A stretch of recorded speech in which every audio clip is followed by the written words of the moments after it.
Good morning, everyone.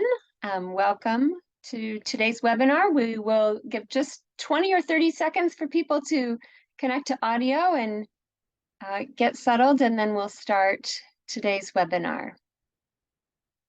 You should all be seeing a welcome slide on your computers.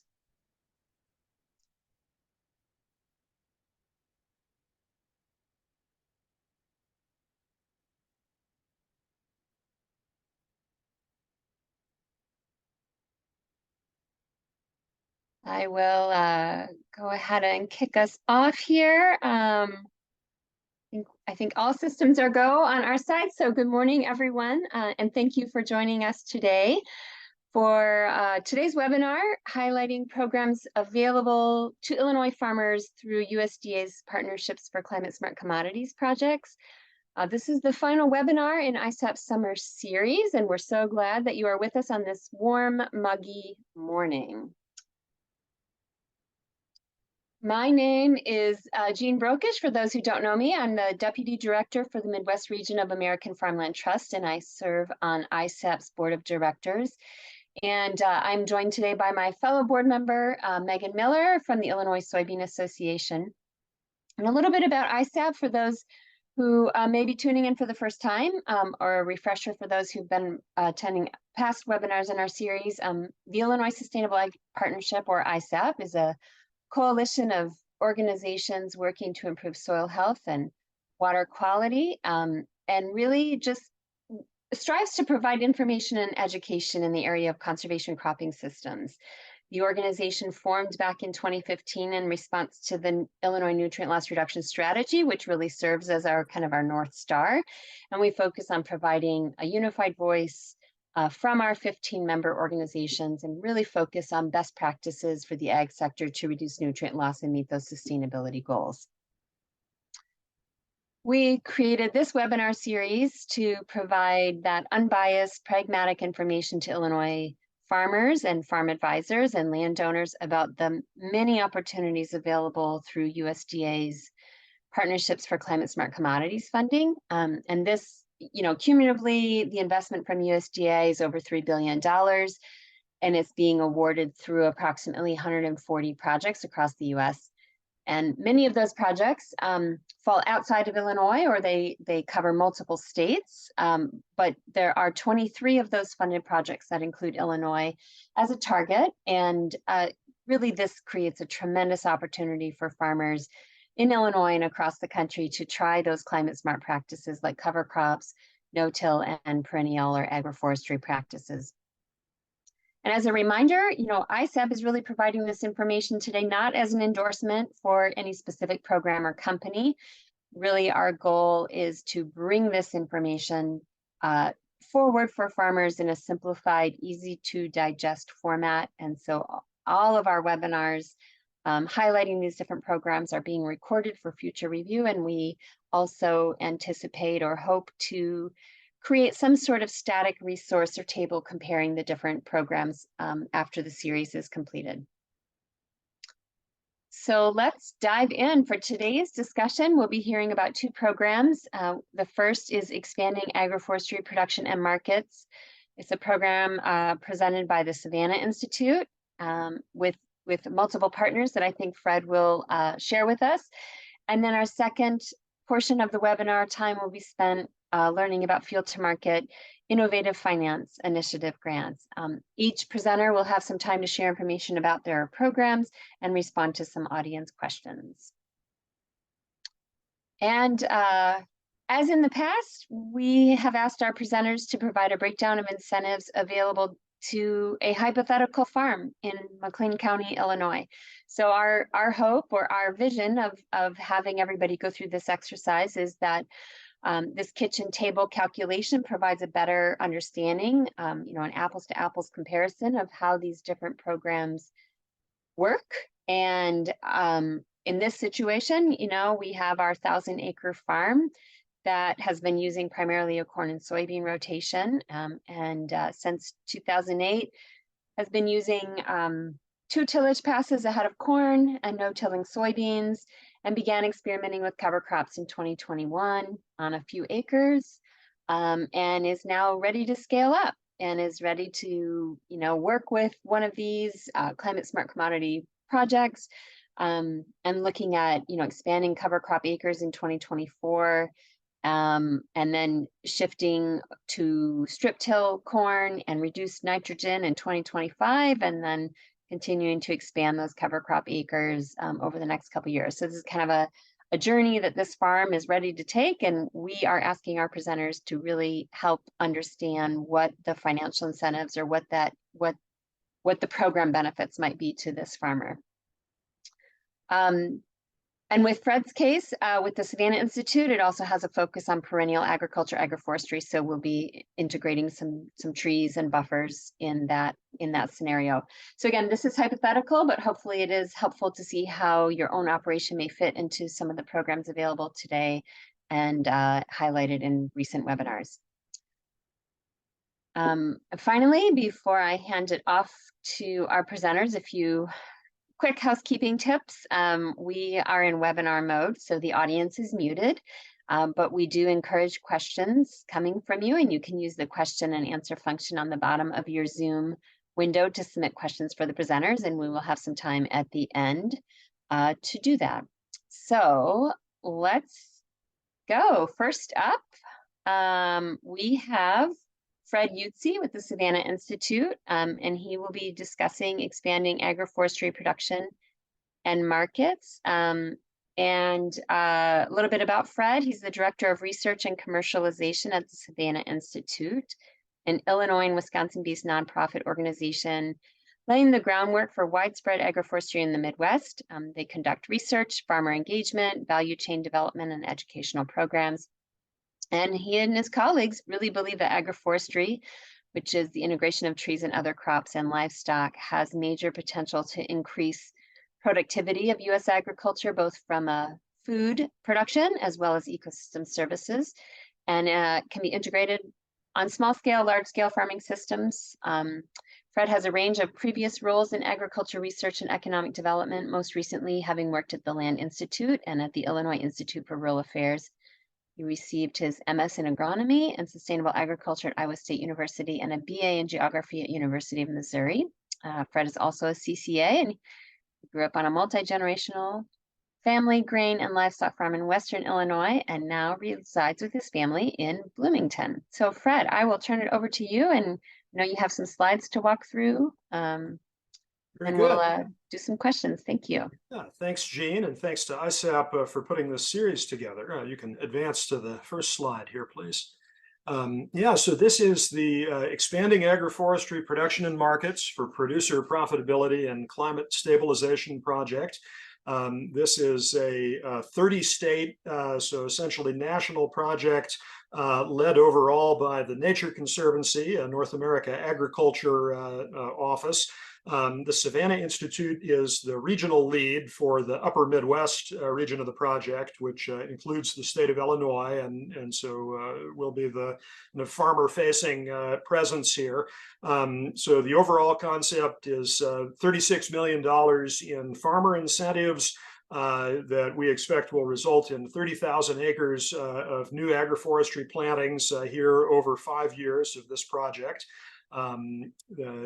We are expecting here the first application cycle to open in late fall, at least overall nationally. There may be kind of staggered start dates regionally for this. And so I should emphasize here that final decisions have not yet been made on a number of the details I'm about to present. If anybody is taking notes, make sure to note that the documents that'll be released when enrollment actually starts ought to be read carefully and will supersede anything that is said here. Next slide, please.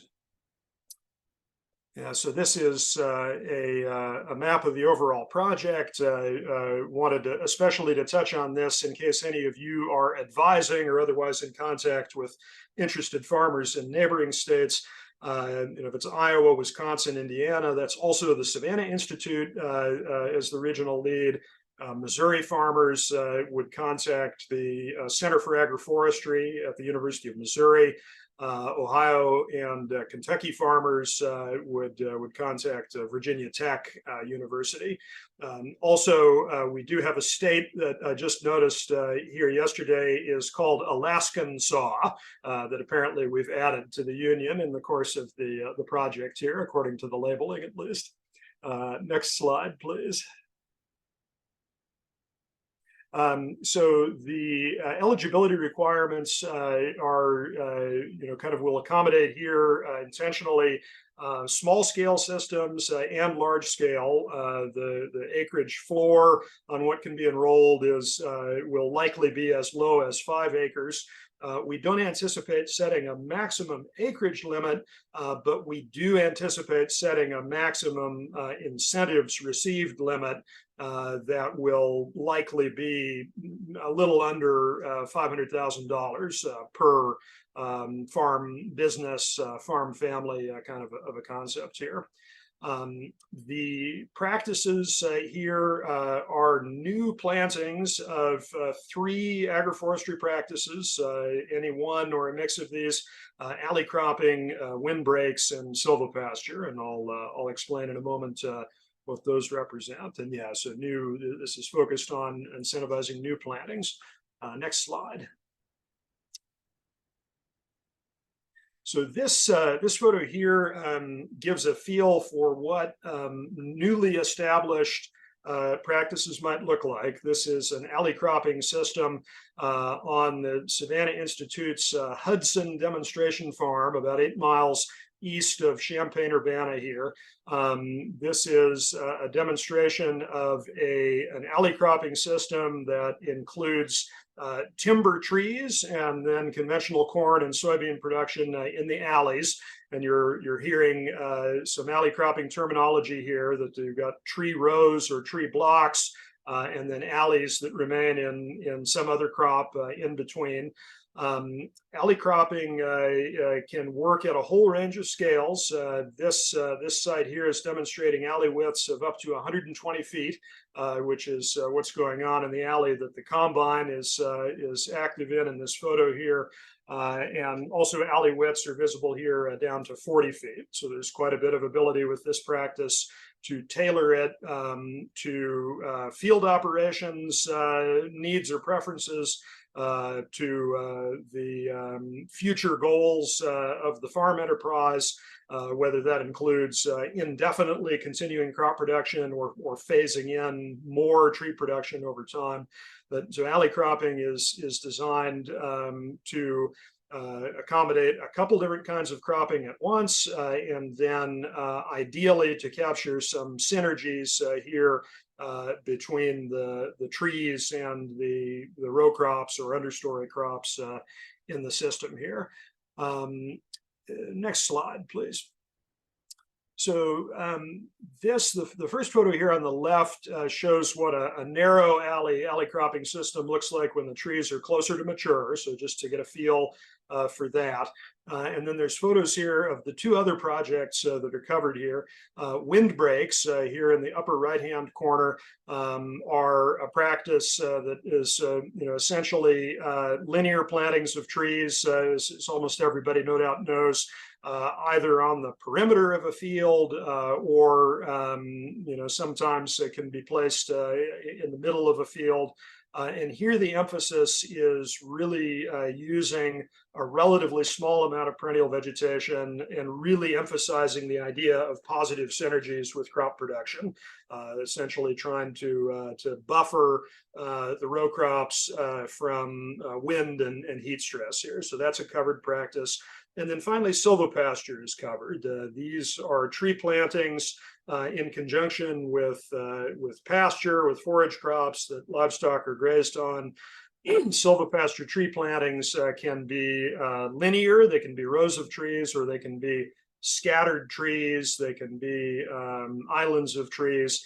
But trees and pasture integrated together again, so there's hopefully synergies between the trees and the forage crops and the trees and the livestock. And this is would especially take the form of shade to reduce livestock stress, shade to increase cool season grass productivity here.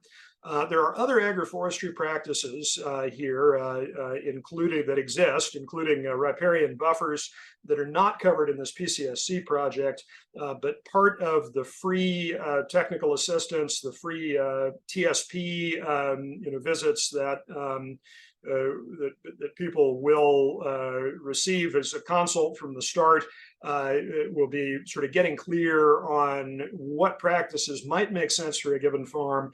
And if farmers find that they're interested in that initial consult in an agroforestry practice that's not covered in this PCSC project, there's a good likelihood that we'll have other options for them at the Savanna Institute through our existing assistance programs here. Next slide, please. Another thing I'll mention here is that an agroforestry system implies integrating trees and other crops or livestock. It doesn't imply necessarily anything stringent about what the use of those trees is besides that. So agroforestry systems funded incentivized under this project can focus only on the ecosystem or agroecosystem services, carbon sequestration, water quality improvement, again, synergies with grain crop or livestock production, and they can be a hands-off proposition there, or they can be designed for eventual timber harvest, like in that photo of the Savanna Institute's Hudson Farm, or for farmers that are actively interested in adding an additional revenue-producing enterprise here to the farm. Any of these practices can be planted with harvestable fruit and nut trees destined for market here. And the technical assistance included in the project also includes kind of size up of feasibility of that relative to farm goals and to market opportunities. Next slide. Payment and prices paid here. So there are two tracks to this program. Both of them feature a flat per acre transition incentive payment that is meant to just ease the transition into an agroforestry system. That's an annual payment, 3 annual payments over 3 years. And then category 1 of the program also includes an additional incentive payment that is designed to help offset the anticipated costs of installing the agroforestry practice, which is mostly equates to the cost of buying and planting tree seedlings or the services to get that done here. That is going to be handled, we anticipate, through estimating the cost of installing the practice and then multiplying that by a fixed percentage and sort of running that as a flat subsidy. The other category here, the independent financing initiative, will not include the installation incentive, but it will include access to at least one and maybe several agroforestry tailored third-party financing programs that the organizations involved in the project are working with partners to roll out here. In this option, farmers can also bring their own financing through whatever means. The dollar figures and the percentage figure for that installation incentive are not ready to announce yet. I do give an example here at the end of these slides that you can read as being representative of the kind of numbers that we're considering. But again, these will not be finalized here until the formal program details are rolled out. Stackability, so here the kind of general rule for PCSC projects applies that sure, incentive payments can be stacked with other federal, state, local sources, with the significant exception of NRCS programs. Per USDA rules, PCSC funding and NRCS program funding can't go to the same acre in the same year. As you'll see when I work through the example, because agroforestry is by definition an integration with other agricultural production, it's not completely displacing other farming practices, other cropping practices. And so most or all agroforestry systems funded under this project will still contain a large number of acres that can be stacked with NRCS incentives because they will not be deemed as being in an agroforestry practice. Next slide, please. So this is a 3-year time frame that farmers will sort of formally have a relationship with the project. Here that these annual transition incentives will be dispersed, and that data collection will happen on. Of course, the baseline data collection requirement is the USDA required one to be passing on information that documents the climate impact of this. There may be additional data sharing requirements that'll be published when applications open. So farmers will want to review that carefully, and staff can talk through that in detail with farmers. Quite a bit of assistance will be available here, both for enrollment and for design and initial management of these systems. We're standing up, so the Savanna Institute already has been running for several years an agroforestry technical service provider program. That's expanded substantially with this project starting to come online. So, we will have extensively trained. In fact, there's the Missouri-based and Illinois, Wisconsin-based regions. The TSP crews here are training together actually as we speak right now near Monticello, Illinois, and so we'll have the first formally certified agroforestry TSPs in the region here. Enrollment information, once it goes online, can be accessed through the web. There will be a pathway into it through the Savanna Institute's website and then through the Nature Conservancy also. Next slide, please. So this program does not, it's not claiming ownership of carbon asset or carbon credit produced on any of these farms. We are doing significant outcomes evaluation and measurement here, simply because that's the purpose of the project here, and so farmers can expect soil and tree biomass carbon will be estimated, including on-site measurement at several points. We're working with a couple companies here, Yardstick and Working Trees, to accomplish that.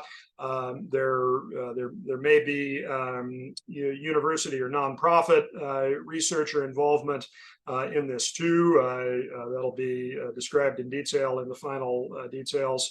And then, of course, we'll want basic verification that the tree plantings that were contracted or actually do go into the ground. So no information about penalties if the farmer is unable to implement the practice is available yet. So that's also look for the final documentation.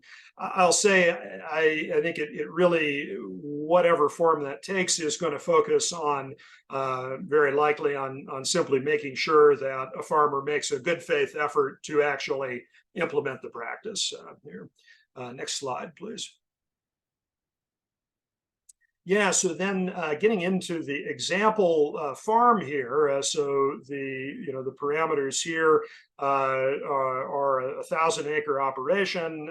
That's 500 acres of owned land, 500 acres of rented land, and then some conservation practice objectives in place already here. McLean County, where I sit today. Next slide, please. And so the scenario here that I'm presenting is based on this farmer landowner. The landowner part of this is important because contracts for this program will be with landowners. So the scenario here is that The farmer landowner here as an initial move is just going to work with their owned land base here as a first move in agroforestry. And they've applied and been accepted for Category 1 incentives in this expanding agroforestry production PCSC program here. And so the farmer will have worked with a Savanna Institute TSP and come up with an approved plan that is highly site specific to the field or fields in question, and that meet farm goals, and that's signed off on as a best practices oriented agroforestry plan. So we're talking an alley cropping system here. And in this scenario, the final design results in 20-foot wide tree rows and 120-foot wide alleys in between. So this is a highly row crop oriented alley cropping system that you can fit a big spray boom down the alleys in. And so the math on that, once you account for headlands, and this is using the simplifying assumption of a square 500-acre field, obviously this will come out differently in real life, but a square 500-acre field for simple math comes up in 67 acres being occupied by tree rows in the form of these 20-foot wide corridors that account for in a 20-foot space multiple rows of trees plus some grass or ground cover, a few feet of buffer on either side. And so that's 67 acres in tree rows, 433 out of the 500 acres remaining in row crops.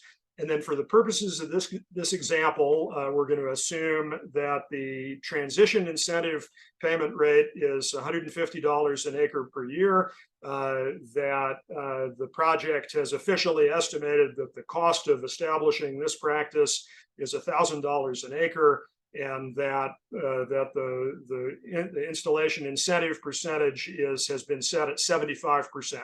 And so the way that works out is you can see the math here, the transition incentive on 67 acres over 3 years, a little over $30,000. The installation incentive, which works out to $750 an acre under this scenario, 75% of $1,000 on 67 acres is a little over 50,000. And so total incentives received over a 3-year period, 80,489. And then importantly here, 433 acres here that the farmer still has in row crops, perhaps is still planning on implementing some of the cereal rye, strip till, other cover crop practices that are in the example, and that could very well be enrolled in some other NRCS program, or could be enrolled in another, potentially in another PCSC program, perhaps even the one that the next presenter is going to talk about. So next slide, please. So yeah, that wraps things up here. Here's my contact information. My colleague at the Savanna Institute, Dr. Barbara DeCray, is the main point of contact for at least farmer-facing aspects of this program at the Savanna Institute, and you'll have her contact information here.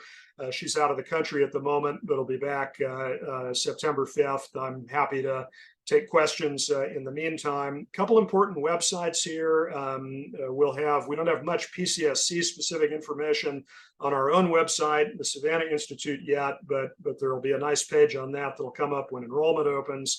Then the Nature Conservancy's page here is listed also, that has a program description right now. So I think these slides will be available. So thank you. Awesome. Thanks, Fred, for all that information. We really appreciate it, and do have a few questions coming in from the audience. The first being was, you indicated that carbon assets were not being claimed by this project. So does that mean that a farmer is able to enroll in a private carbon market in tandem with your Climate-Smart project? Absolutely. And that's philosophically the intent of this, is to facilitate doing that. So, yeah. Awesome. That's a great opportunity for stacking multiple funding sources and practices. So We have had a couple of questions come in about species and planting requirements for these different practices. So one being, is alley cropping limited to crops, or can it be planted to pollinators, for example, in commercial orchards? And then is that seed mix coordinated by region and species mix coordinated by region, taking into account the nationality of the project? Yeah, great questions. And so in alley cropping, the alleys can be planted to any shorter stature crop here. So it could be row crops, it could be a forage crop, it could be pollinator mix. Actually, on that Hudson farm, that Savanna Institute farm I showed, there's a system that was in the distance in that photo on the other end of the farm that was hazelnuts as the woody crop rows, and then pollinator mix as the understory crop. So absolutely, you could use a pollinator mix even as a cover in the tree rows. The seed mix here, I think that will likely be, those are issues that'll be advised on region by region, I would say. And so for Maryland, we'd have to check the map to see which region that is. It'll either be Virginia Tech or Propagate Ventures as the regional lead. But that's the kind of thing that the regional lead and their TSP team for your region can advise on. Awesome. Thank you so much. And we'll turn it back over to Jean. Yeah, thanks, Megan, and thanks, Fred. Lots of great information. And this is a kind of a more unique program. We've talked a lot about programs incentivizing cover crops and reduced tillage and so on, and nutrient management. So it's fun to think more creatively about this. And there were a few other questions around kind of resources and so on. And so, Fred, you're welcome to look through the Q&A and respond to those. And also know to everybody in the audience that we will be compiling information from our presenters and sending that out. So I'm going to shift now. Our next presenter is Lainey Wolf, and she's with Field to Market Innovative Finance Initiative, which is another Climate-Smart Commodity Partnership project.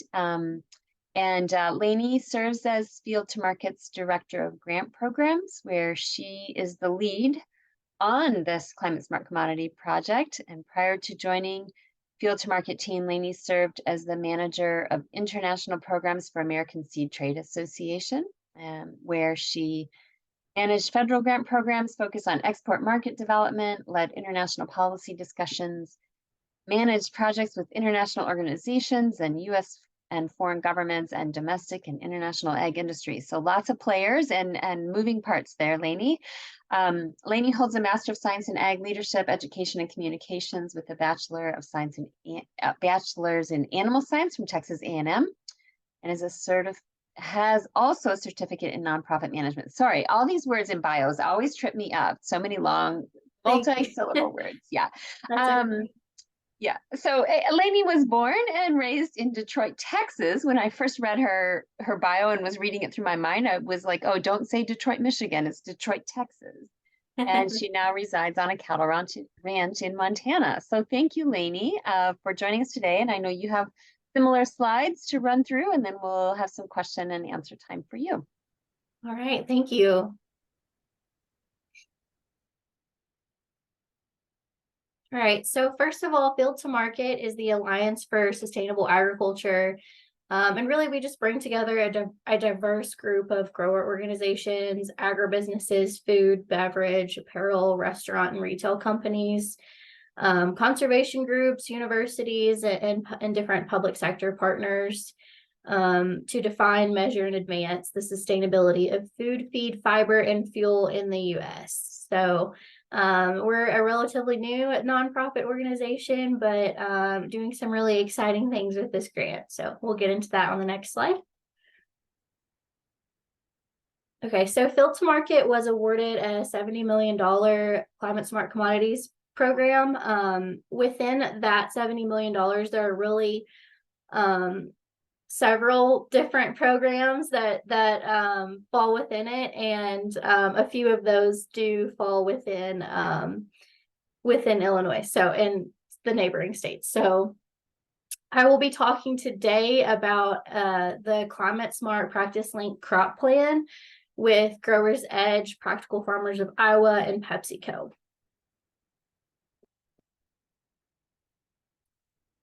Okay, so the basic summary of this program is that it is a marketing incentive per bushel tied to the commodity that's being sold into PepsiCo's supply shed.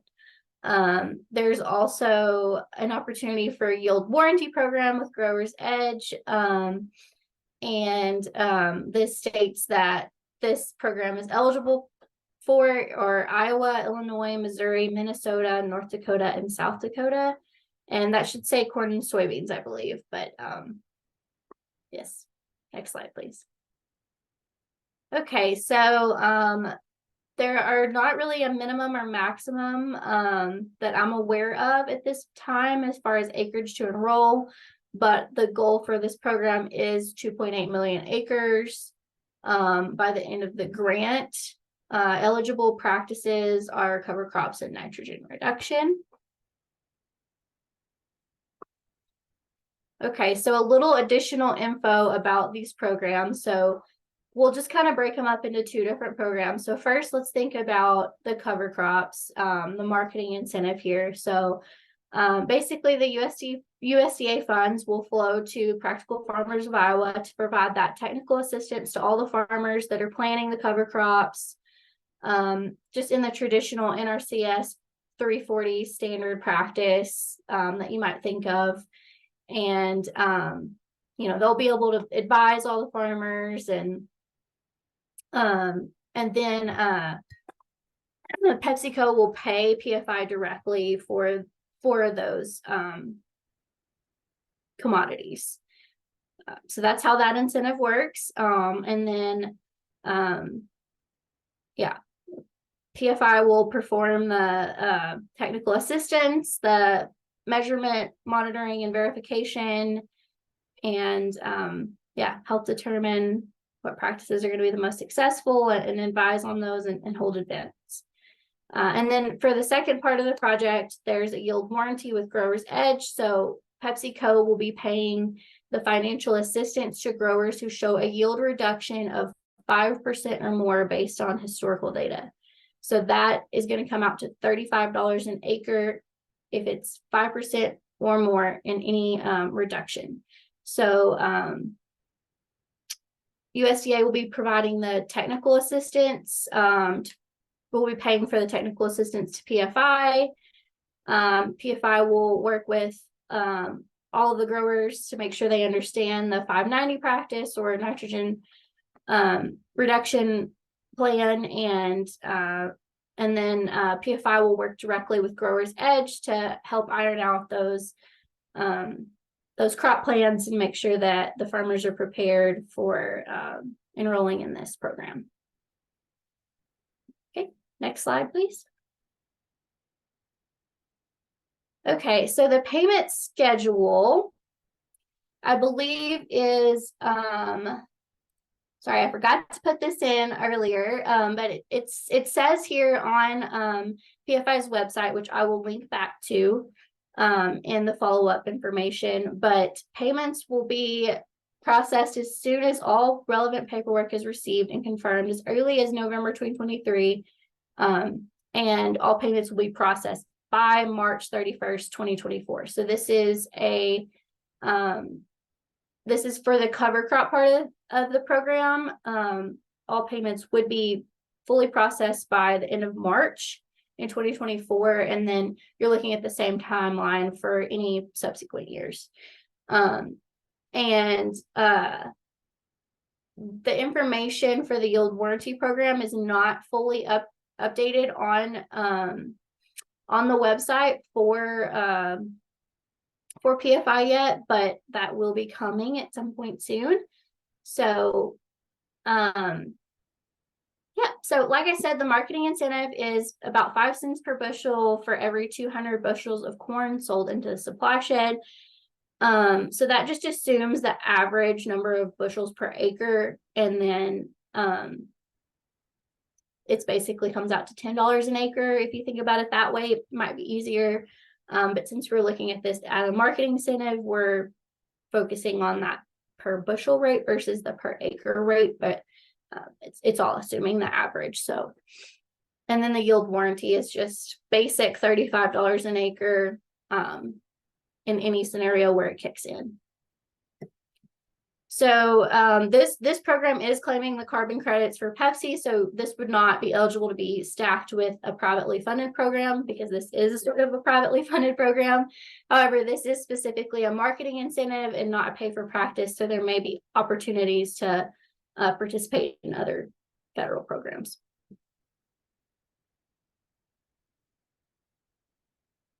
Okay, and then the contract links, again, I'm sorry, I forgot to put this in. But the links are, I think, 1 year or 4 years. So could meet with Practical Farmers of Iowa staff and kind of figure out what fits your operation best. Data requirements, a few examples that I've been kind of talking to people about are track numbers, acres, practices used, and then just basic general background info kind of stuff. And PFI and Field to Market will be working together to calculate those greenhouse gas benefits based on the practices. And of course, PFI staff will help enroll the growers in the marketing incentive and coordinate with Growers Edge for the yield warranty program. In addition to just providing that technical assistance, PFI is going to host events, have kind of a peer support network or farmer to farmer network at those events, and there will be field days as well. So there's just a lot of opportunities. I think some virtual opportunities as well for those that can't make it in person all the time, but it sounds like they have a really awesome program and just really offer a ton of opportunities to get farmers together and talking about these programs. So the enrollment process is entirely through PFI. You can visit the website that I will be providing in the follow-up info, and there's a little bit more info on eligibility and details and little things like that, and some contact information if you want to get in direct contact with them. Okay, so yes, Pepsi is claiming the carbon assets, and we'll be calculating this using the Field to Market, Field Print platform and Comment Farm, I believe. So the verification process is not fully fleshed out, but I do know one thing that they do for verification in the cover crop scenario is like taking the receipts for the cover crop seed. You can submit those to their staff, and they look at that as proof. There will probably be some additional verification processes. We haven't fully scoped those yet though. So not any penalties that I'm aware of at this point. I don't think there will be any. It's just one of those things where we're probably going to need proof of some sort for payment. So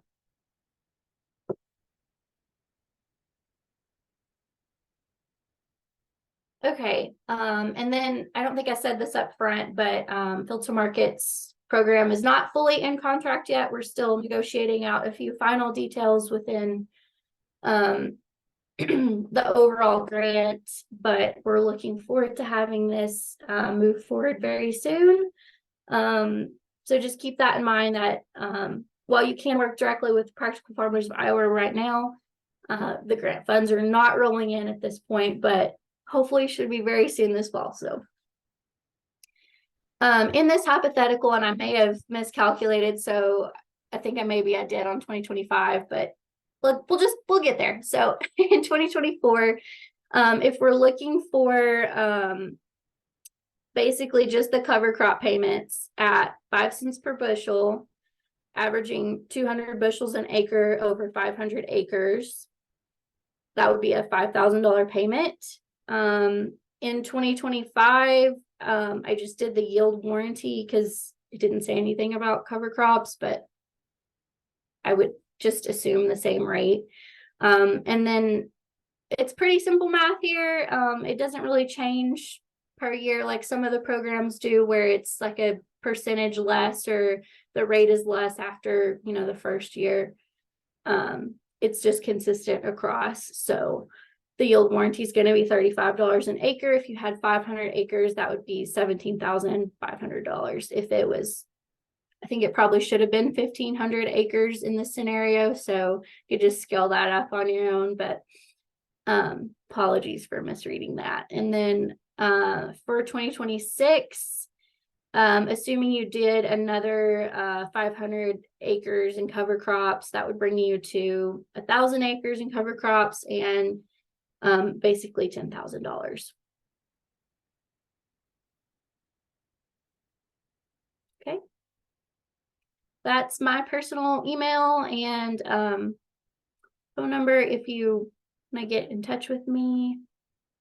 I can also put you in touch with PFI, and then there will be follow-up information with some links to their cover crop program. But like I said, the yield warranty info isn't up live yet on their website, but I'm sure their staff would be happy to talk to you about it as well.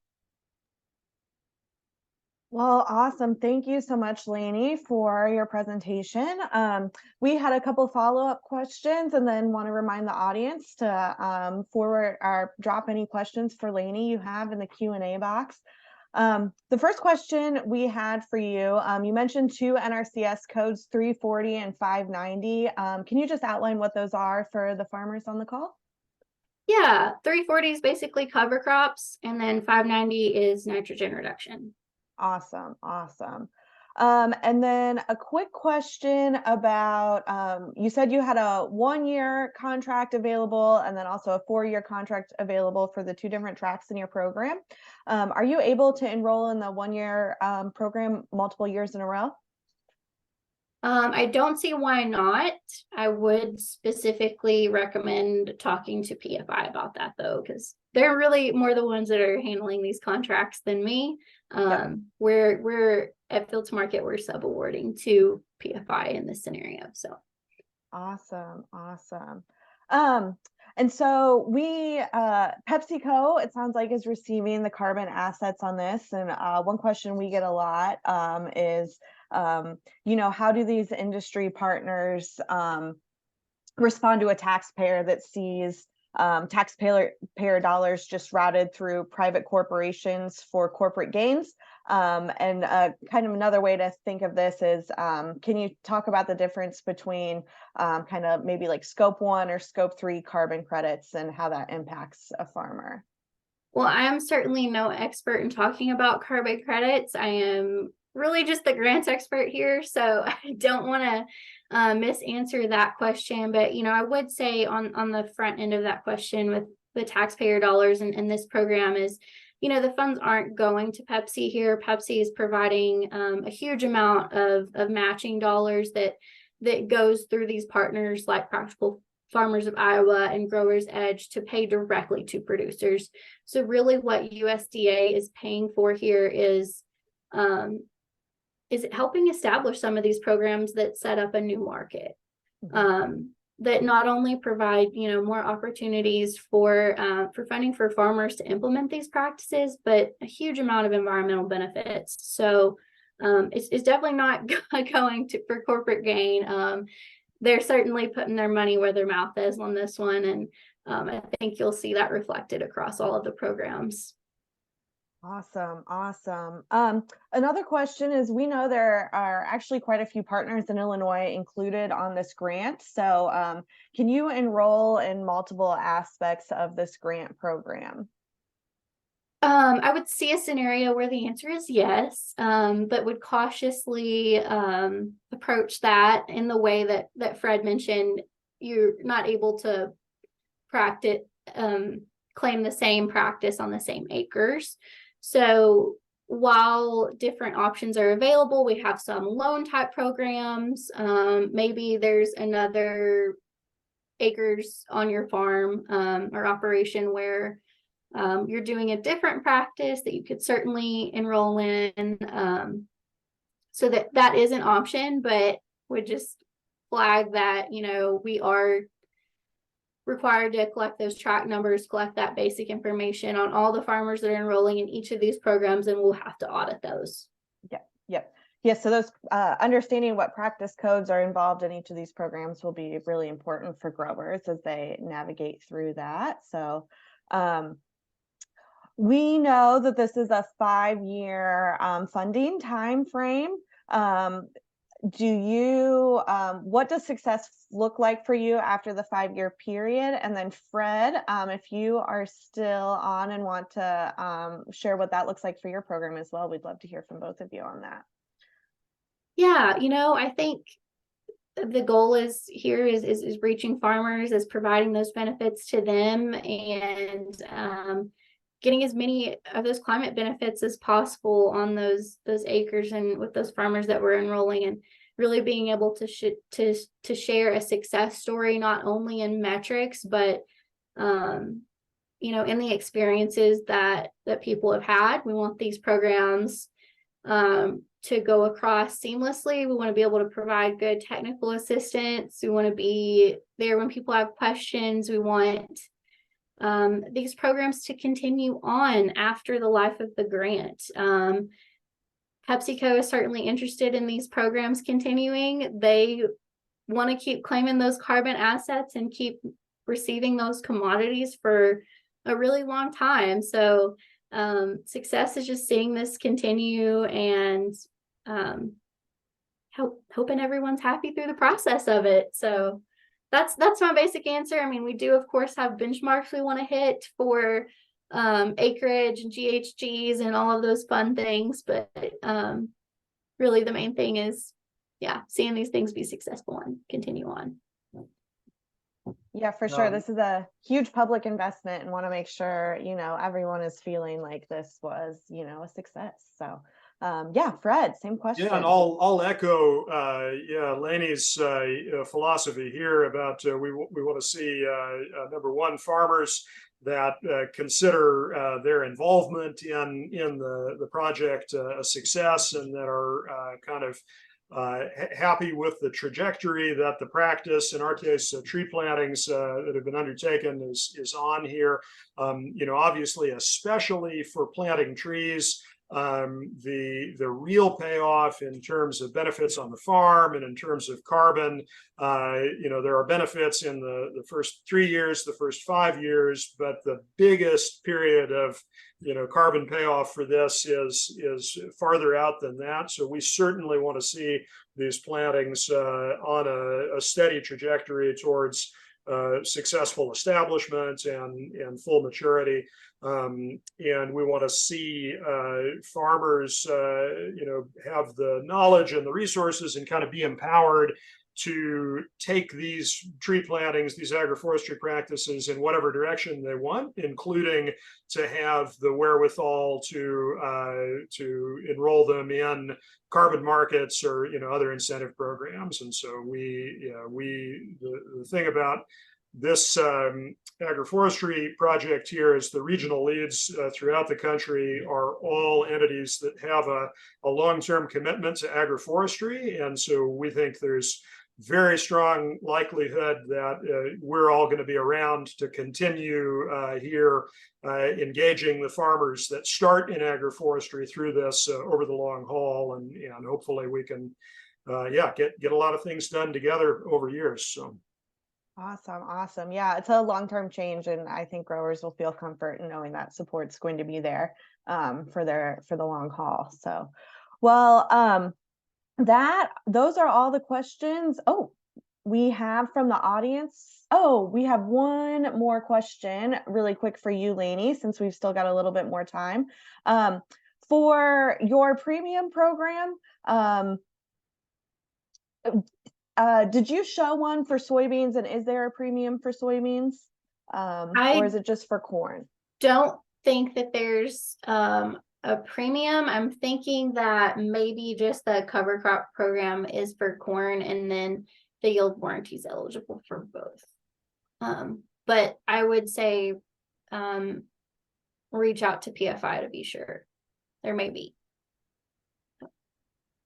As far as what's outlined in my grant, I don't know of any different rates. So awesome. So. Okay, so those were all the questions that we have had come into the chat. ISAP would like to extend a huge thank you both to you, Lainey, and Fred for presenting today. We know it takes some time to pull your program into these farmer scenarios, and we really think it's helpful for the growers. So thank you so much for doing that.